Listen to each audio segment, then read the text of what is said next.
Welcome to our podcast as we journey through the Bible. Today we are in Proverbs chapter 13.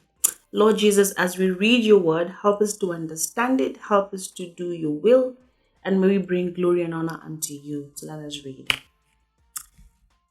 And it says, Solomon writes, a wise child accepts a parent's discipline. A mocker refuses to listen to correction. Are you a child? Listen when your parents are correcting you. Wise words will win you a good meal, but treacherous people have an appetite for violence. It's like it's just inside them and it's pushing them to do something evil. Those who control their tongue will have a long life. Opening your mouth can ruin everything. Lazy people want much but get little, but those who work hard will prosper. The godly hate lies, the wicked cause shame and disgrace.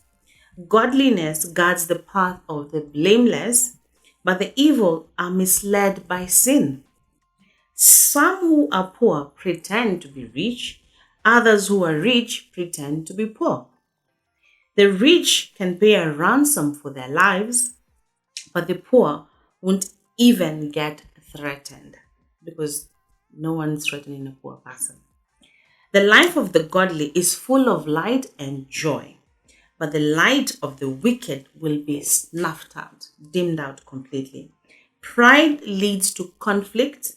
Those who take advice are wise. So, if you're a proud person, just know that it will lead you to conflict. But if you take advice from someone else, then you are a wise person. Wealth from get rich quick schemes quickly disappears.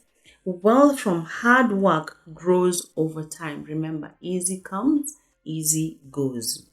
Hope deferred makes the heart sick, but a dream fulfilled is a tree of life. People who despise advice are asking for trouble. Those who respect a command will succeed. The instruction of the wise is like a life-giving fountain. Those who accept it avoid the snares of death. A person with good sense is respected. A treacherous person is headed for destruction. Wise people think before they act. Fools don't, and even brag about their foolishness. An unreliable messenger stumbles into trouble, but a reliable messenger brings healing. If you ignore criticism, you will end in poverty and disgrace. If you accept correction, you will be honored. So therefore, if you criticize, listen to what you've been told and work on your mistakes. It is pleasant to see dreams come true, but fools refuse to turn from evil to attain them.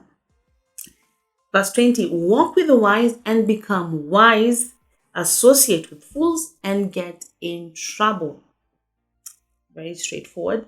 Trouble chases sinners while blessings reward the righteous. Verse 22, good people leave an inheritance to their grandchildren, but the sinner's wealth passes to the godly. Okay, verse 23, a poor person's farm may produce much food, but injustice sweeps it all away. Those who spare the rod, verse 24, those who spare the rod of discipline hate their children. Parents, if you're listening to me, I'm talking to you. Proverbs 13, verse 24. Those who spare the rod of discipline hate their children. Underline the word hate. Those who love their children care enough to discipline them. So when you discipline your child, you love them enough to show them the right way. But when you don't discipline, it shows that you don't care much about them. So it's okay to discipline your children. Of course, in the right way, not in a bad way. Verse 25, finally, the godly eat to their heart's content, but the belly of the wicked goes hungry. So that's Proverbs 13, 25 verses in which we learn so many things. But the key verse for me is Proverbs verse 24. Those who spare the road of discipline hate their children, but those who love their children care enough to discipline them. Another one, walk with the wise and become wise, associate with fools and get in trouble. If you're a parent, verse 22 is also for you. Good people leave an inheritance to their grandchildren, but the sinner's wealth passes to the godly.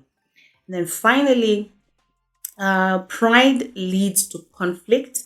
Those who take advice are wise. And to the children, a wise child accepts a parent's discipline. A mocker refuses to listen to correction. That was Proverbs 13, and I'll see you again tomorrow as we tackle Proverbs chapter 14. God bless you.